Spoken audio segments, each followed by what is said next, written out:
Makoy friends na naman po. Ito, continuation lang po nung aming last video. Nandito ko nga pala kami sa 2 euro. Lahat ng mga items dito ay 2 euro. Dito po yan sa may Lihal. Oo nga pala, lahat ng mga bagay dito ay 2 euro. Makikita nyo naman po, may mga baso, may mga plato, may mga kutsara, may mga tray, may mga pambukas ng dilata. Yan, no? Ang ganda ng mga... Siyempre, 2 euro, mura na ho dito yan. Pero i-convert mo yan, di ba? Almost 120 megit, di ba? Parang ganun. Pero dito po mumura na yan. Yan, may mga gamit sa pagluto. O nga pala, shoutout nga pala. Shoutout nga pala kay Mr. Michael Dino Benaflor. Sir, salamat sir sa pag-order sa akin ng mga Carhartt na items. Wow. Nice deal, salamat po. At nagpapa-shoutout din sa akin si Mr. Francis Garcia ng Poland. Maraming salamat po sa pag-follow sa akin at sa pag-like. At salamat din kay Mr. Maxim 94360. Salamat sa meetup natin. Ang ganda ng deal natin. Mukhang napasubo ito tayo dun. At yun, back to our vlog. Ayan, may mga doormat dyan sa bahay. Yan, kailangan namin yan sa bahay. 2 euro lang yan. Ang daming mga gamit dito sa loob. Pwede kayong mamili. May mga school supplies pa nga dito eh. May mga tumblers.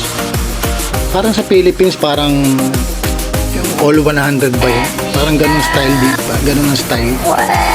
Dito, parang ano eh. Parang literal na tsanggito eh. Kung gusto nyo makamura, yan. Dito kayo pumunta.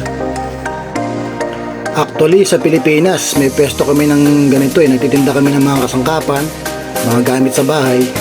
Ang nagmamanage si mama ko. Shoutout sa iyo, ma. I miss you so much. Chill mo, di ba ma? Chill lang. Ang favorite word ng aking nanay, chill lang, don't stress yourself, di ba ma? Ayan, tapos na kaming mamili dyan, pumipila na kami para magbayad. Umabot pala ng 30 euro lahat ng mga nakuha namin. At yun, di pa natatapos ang gastos, syempre. Napadaan kami dito sa nakasale ng mga tsinelas, sandals, ipapadala daw sa Pilipinas. Yan, 15 per pair. Pag dalawa kinuha mo, magiging 25. May discount ngayon. Magaganda yung mga design nila, oh. Tibay naman siguro yan. Yan, no? 15 euro lang ho yan mga yun, no? Pag dalawa kinuha, 25. At sa kabila naman, dito naman, mga 10 euro per pair. Diba? Wow. Mura na. Almost 600. Depende sa palitan. Ayan, nakapili sila ng dalawa dyan. Papadala daw sa Philippines. Mura na. Tibay naman siguro yung mga yan. Ayan ang mga panda sa loob. Ayan, 30. Pag dalawa kinuha yung pair, magiging 50 euro na lang. Marami silang mga design. May 12 euro pa nga dito. May mga high heels sila dyan. At meron pa dito sa may bandang loob dun. Ayun, marami pa mga tsinelas at sapatos, sandals, bag. Meron din dyan. Nakasale lang kasi, summer sale ngayon. Pero pa sila banda dun sa pinakadulo dun eh. Mga sapatos din, ayun. Mga pang school.